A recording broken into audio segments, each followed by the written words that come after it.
wonderful to be here and lots of music today. You know, I got a text from a friend. I'm going to call her Elaine. She said, "You are not going to believe this.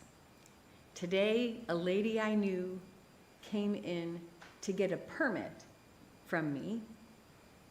She works for the county, but she also has a greenhouse, my friend.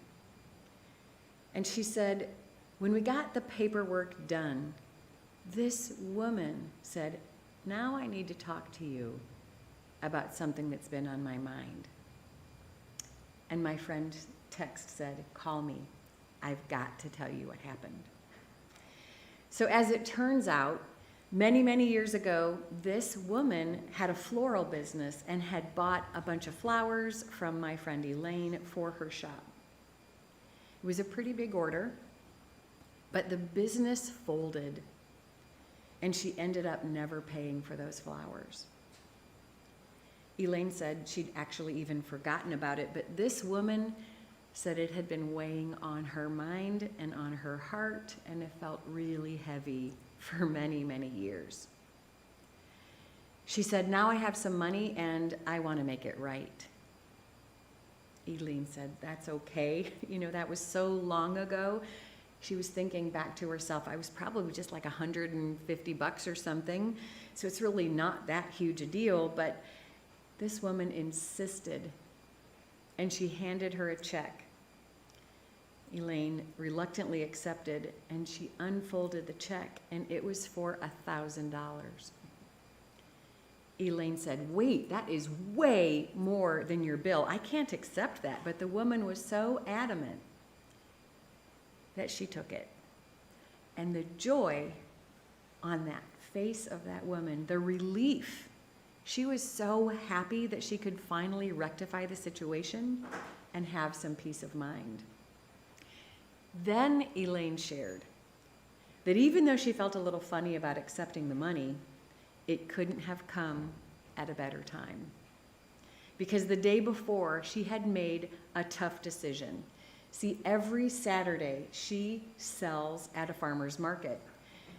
And she was thinking about how long it was going to take her to load up the truck, go to the farmer's market, unpack everything, only to pack it up because she had somewhere else she had to be. Not every Saturday, but this particular Saturday, she thought, I don't know if I have it in me. I think I'm going to be a nervous wreck if I try and fit it all in. So she had made the decision to just let it go and not go to the farmer's market.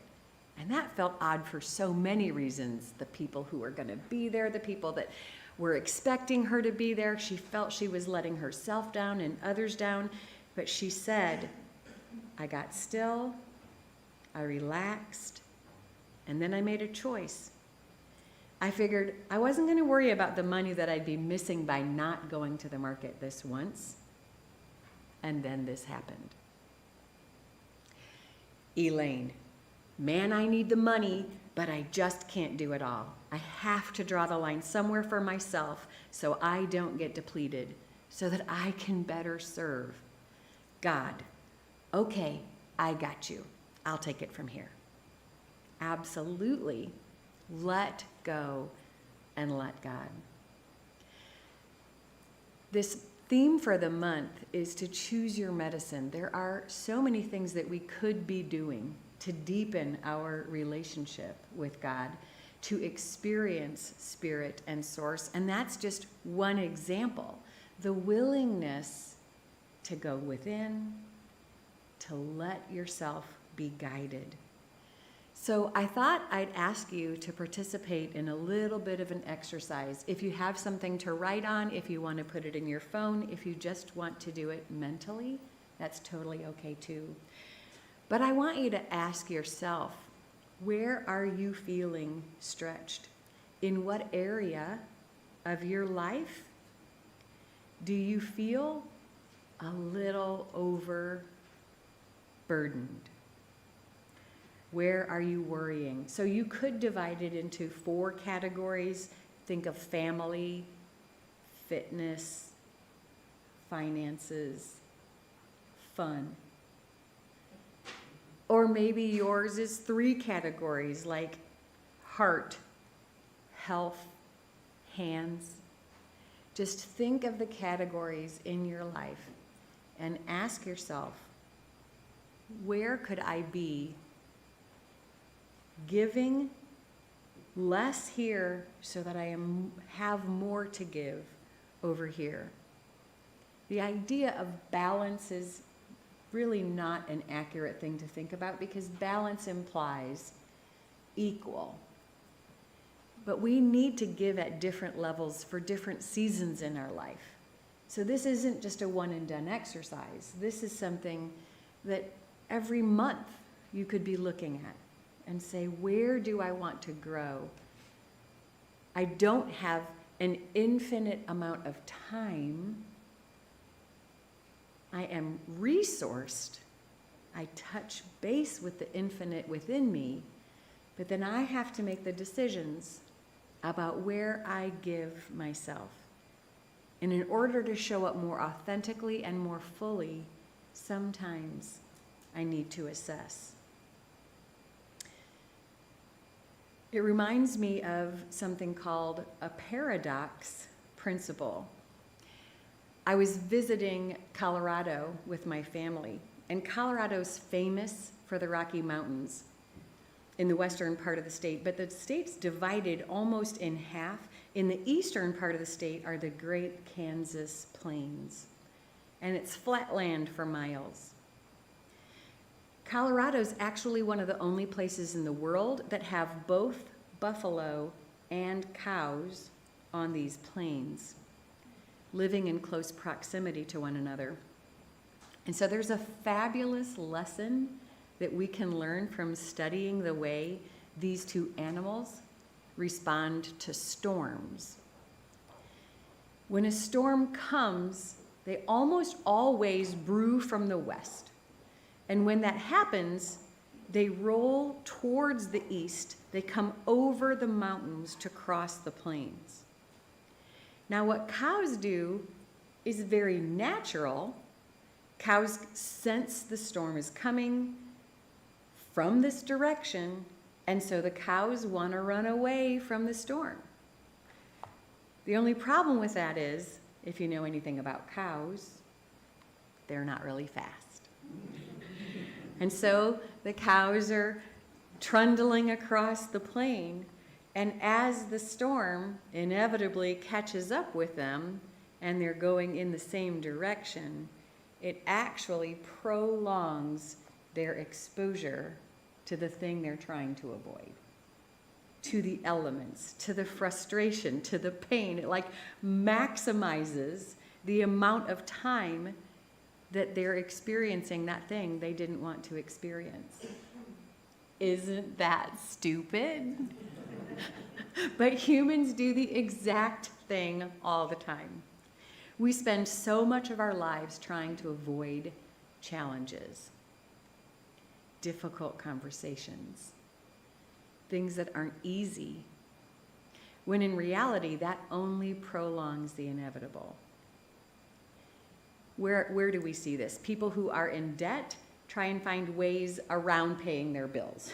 People who are unhealthy rationalize that it doesn't matter what they try, nothing has worked, so why bother?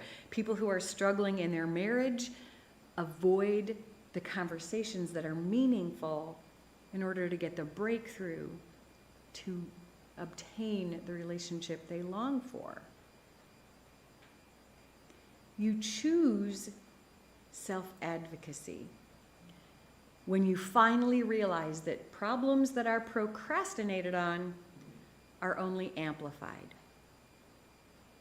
Problems that are procrastinated on are only amplified.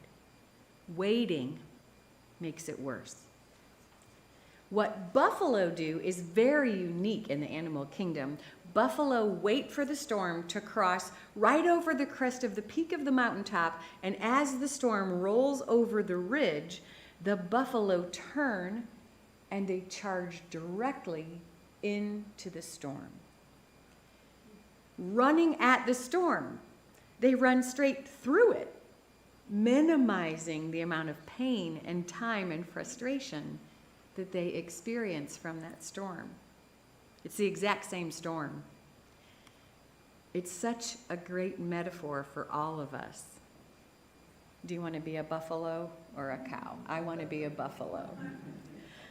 All of us are dealing with similar types of storms. We have some spiritual crises, some health-related issue, some financial struggle, and we get to choose how we respond. We don't get to choose whether or not we have storms, but we do get to choose how we respond.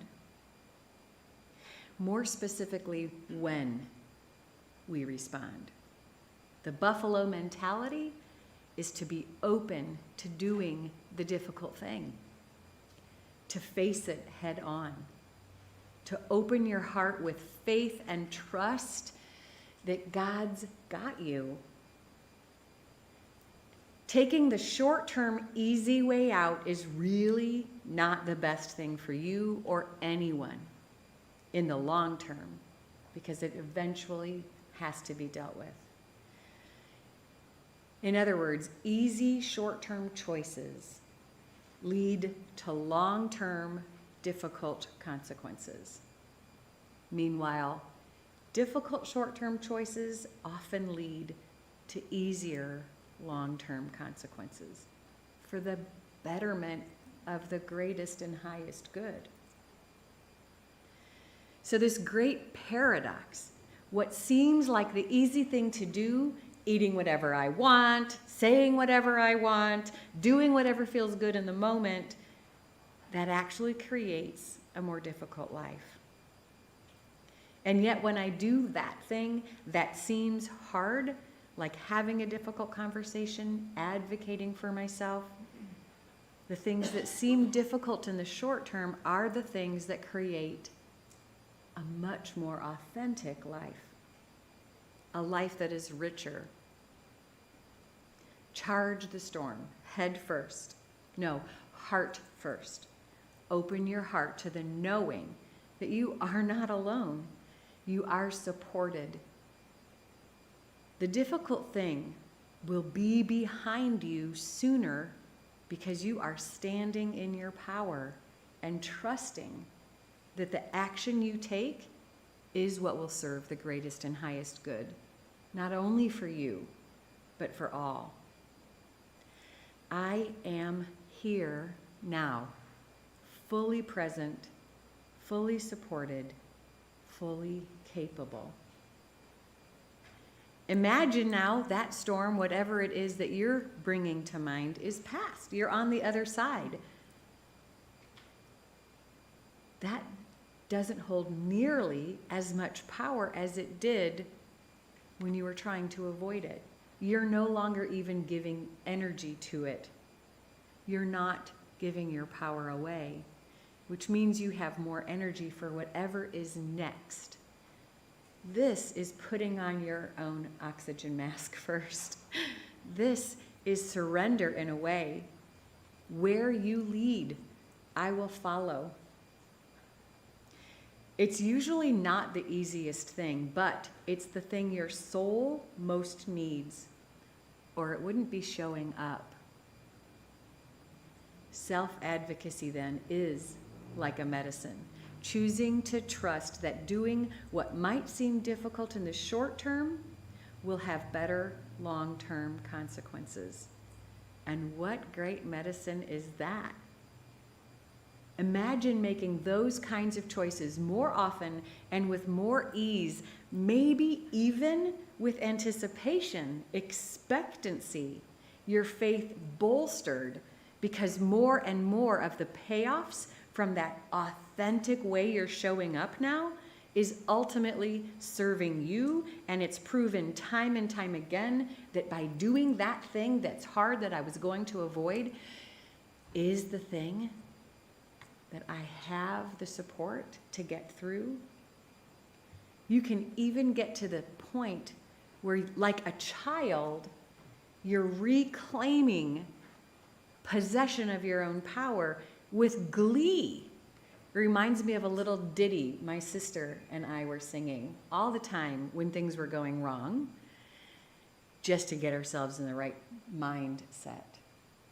Everything is always working out for me. Everything is always working out for me. Everything is always working out for me. Everything I touch turns to gold. Well, I may not feel it right now, but if I sing that over and over and over, you can bet my energy is higher. I feel supported. I have the energy to tackle that thing so that I can be on the other side of it, giving me more energy for whatever is next. The buffalo story, my friend Elaine's story, they help me want to trust God even more. And I would call that like the faith multiplying effect. So another exercise you could do, and you don't need to do it now, but I hope that you take this home with you, is to start your own faith multiplying journal. I want you to follow your inner knowing, even when it seems difficult. And I want you to take score, keep the proof of how things work out, of how you were supported, of how tackling this difficult thing actually led to more freedom, more energy, the liberation of your power for whatever is next. So keep your own faith multiplying journal so that you can call back on that evidence of how everything is always working out for you.